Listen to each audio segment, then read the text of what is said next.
De l'Évangile de Jésus-Christ selon saint Marc, chapitre 4, versets 35 à 41.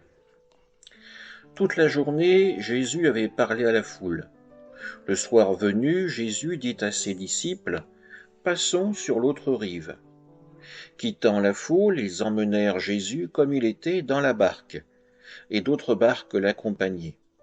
Survient une violente tempête. Les vagues se jetaient sur la barque si bien que déjà elle se remplissait. Lui dormait sur le coussin à l'arrière. Les disciples le réveillent et lui disent « Maître, nous sommes perdus, cela ne te fait rien ?»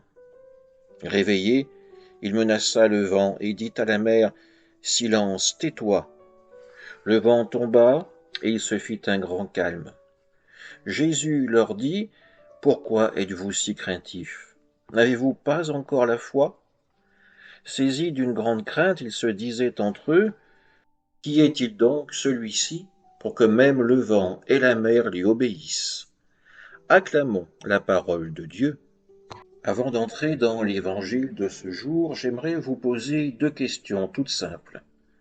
La première est la suivante. Qui parmi vous est venu assister à cette messe au moyen d'une voiture?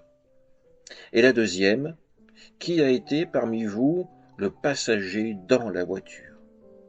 Si je vous pose ces questions, c'est parce que, vous le savez, récemment je n'ai plus pu conduire, je me faisais conduire. Et j'ai redécouvert quelque chose à cette occasion, c'est que l'on a deux attitudes lorsqu'on est passager en fonction du type de conducteur qui nous accompagne. Soit l'on reste en éveil car le conducteur a une conduite un peu rapide, soit on est plus détendu car la personne a une conduite fluide, sereine. Si je vous expose ici le fruit de mes pensées, ce n'est pas pour m'épancher, mais pour mettre l'évangile de ce jour dans une certaine perspective. En effet, quelle scène nous a été décrite dans cet évangile? Jésus qui monte dans une barque accompagné par ses disciples. Jésus joue le rôle du passager. Il laisse ses apôtres conduire l'embarcation. Il s'installe sur son coussin et s'endort. Jésus est dans la confiance, comme quand nous sommes avec un chauffeur qui a une conduite souple, sereine. Jésus a foi en son Père, qui va veiller sur lui. La météo se dégrade et très vite la tempête rugit. Les apôtres s'inquiètent, et bien vite ils se tournent vers leur maître. « Maître, nous sommes perdus, cela ne te fait rien ?» Les apôtres se sentent impuissants face à la tempête. Mais ils ont cette intuition de se tourner vers leur maître. Leur impuissance, ils la déposent dans les mains de Jésus.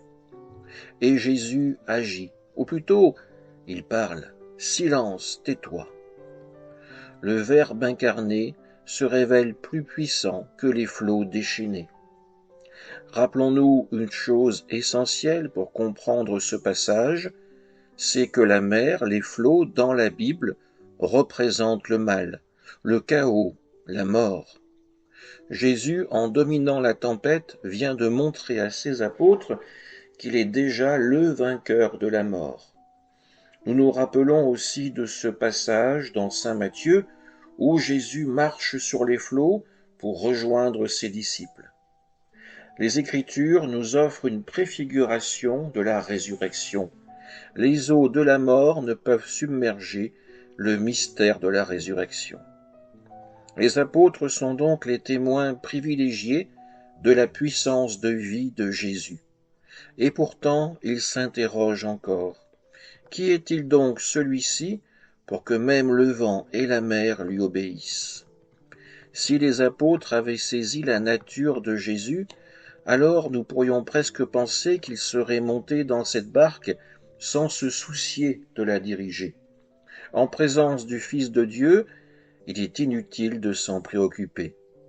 Il y aurait fait une pleine confiance pour que la barque les dépose à bon port, et eux aussi auraient sombré non dans la peur, mais dans un sommeil serein. Ils auraient su que le véritable pilote était Jésus. Mais ici, les disciples sont comme nous. Ils veulent diriger la barque, Ils veulent montrer leur habileté. Ils veulent conduire la voiture et ne pas en être les passagers si nous reprenons notre réflexion du début. Et nous-mêmes n'agissons pas différemment dans nos vies. Nous voulons imposer notre volonté.